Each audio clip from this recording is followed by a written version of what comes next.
আসসালামু আলাইকুম রহমতুল্লাহ। উজ্জ্বল স্যারের বিবি অনলাইন ক্লাসে সকলকে স্বাগত জানাচ্ছি। আজকে আমি ধারাবাহিক ক্লাসের অংশ হিসেবে দ্বিতীয় একটি ক্লাস নিয়ে হাজির হয়েছি। তো তোমরা যারা গত ক্লাসটি মিস করেছো, তোমরা আমার ক্লাসটি দেখে নাও। তো আমরা অঙ্ক শুরু করি।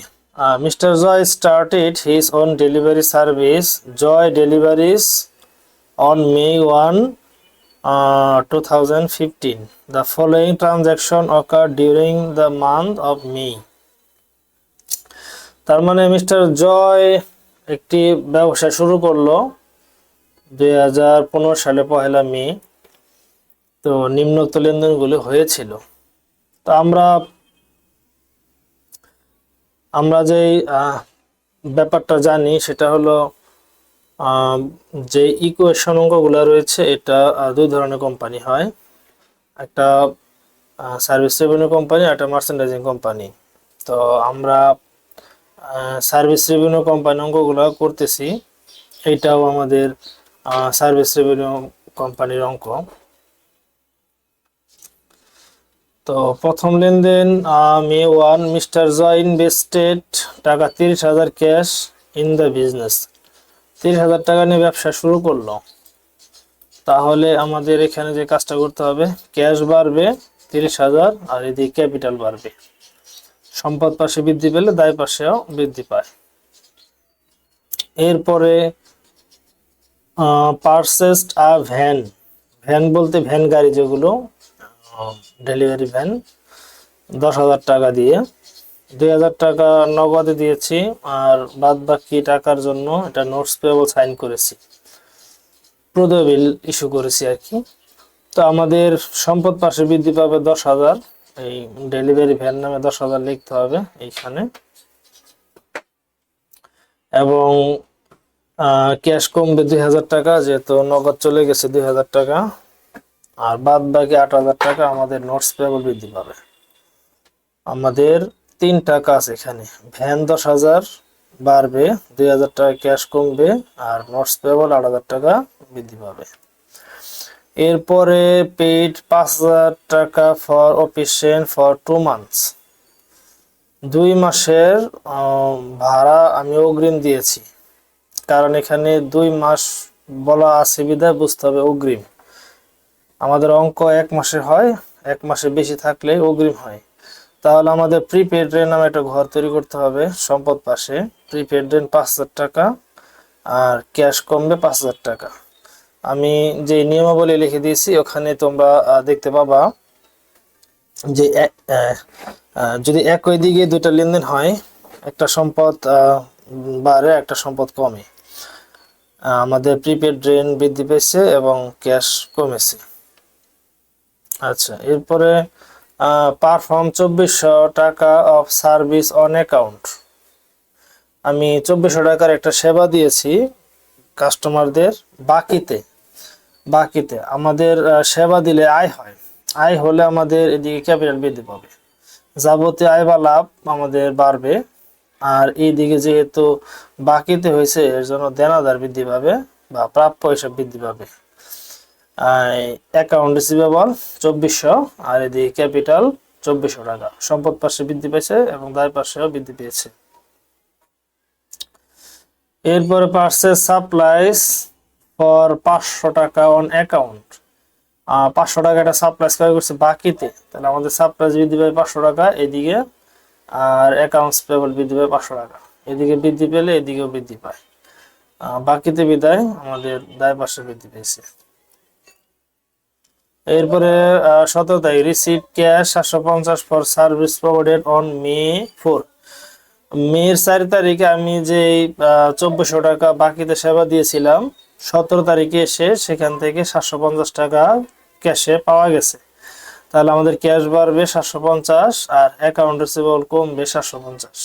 একই দিকে যদি দুটা লেনদেন হয়, তাহলে একটা বাড়ে একটা কমে, আমাদের ক্যাশ বৃদ্ধি পেয়েছে এবং অ্যাকাউন্ট রিসিভেবল হ্রাস পেয়েছে। এরপরে মেইডা ক্যাশ পেমেন্ট 4,000 টাকা অন নোটস পেয়েবল। নোটস পেয়েবলের যে টাকাটা ওইটা আমাদের পেড করতে হবে। তো তো নোটস পেবল আমাদের ছিল 8,000 টাকা, এখান থেকে 4,000 টাকা পেড করছি, তাহলে 4,000 টাকা আমাদের নোটস পেবল কমবে আর ক্যাশ কমবে। এদিকে হ্রাস পেয়েছে বিদায় এদিকেও হ্রাস পেয়েছে। এরপরে সার্ভিস রেভিনিউ আর্ন অফ টাকা 30,000, 10,000 টাকা ক্যাশ আর বাদ বাকি 20,000 টাকার জন্য একটা বিল করছি। বিল বলতে বাকিতে তাহলে আমাদের আয় হয়েছে 30,000 টাকা। তাহলে 30,000 টাকা আয় হইলেই ক্যাপিটাল বাড়বে। এই যেখানে ক্যাপিটাল বাড়াইছি 30,000 টাকা, আর এই দিকে ক্যাশে যেহেতু পেয়েছি 10,000, ক্যাশ বাড়বে 10,000, আর 20,000 টাকা আমাদের পরে দেবে, বিল করা আছে, এর জন্য অ্যাকাউন্ট রিসিভেবল বাড়বে। এই যে এইদিকে 20,000 টাকা, তার মানে এদিকে 10,000, এদিকে 20,000, মোট 30,000, আর ক্যাপিটাল করো 30,000, কারণ আয় হয়েছে। আয় হইলে আমাদের ক্যাপিটাল বৃদ্ধি পায়। 28 তারিখ receive cash 1500 as full settlement for service provided on May 4। মের যে 4 তারিখে লেনদেনটা 2400 টাকা বাকিতে আমরা সেবা দিয়েছিলাম। 2400 টাকার মধ্যে আমরা এখানে 17 তারিখে 750 টাকা পেয়েছি, আর বাদ বাকি যে 1650 টাকা রয়েছে সেই 1650 টাকার জন্য আমরা 1500 টাকা পাবো, বলা আছে এখানে 1500 টাকা দেবে, আর বাদ বাকি ওটা পাওয়া যাবে না, ফুল সেটেলমেন্ট মানে বারটা দিয়ে দিতে হবে।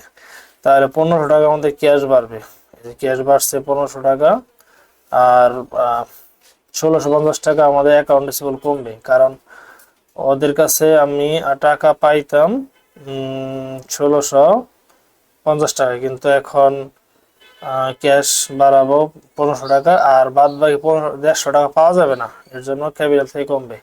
কেন? এটা আমাদের লস, যাবতীয় লস হইলেই ক্যাপিটাল থেকে কমে। এরপরে ডেপ্রিসিয়েশন চার্জ 1000 টাকা।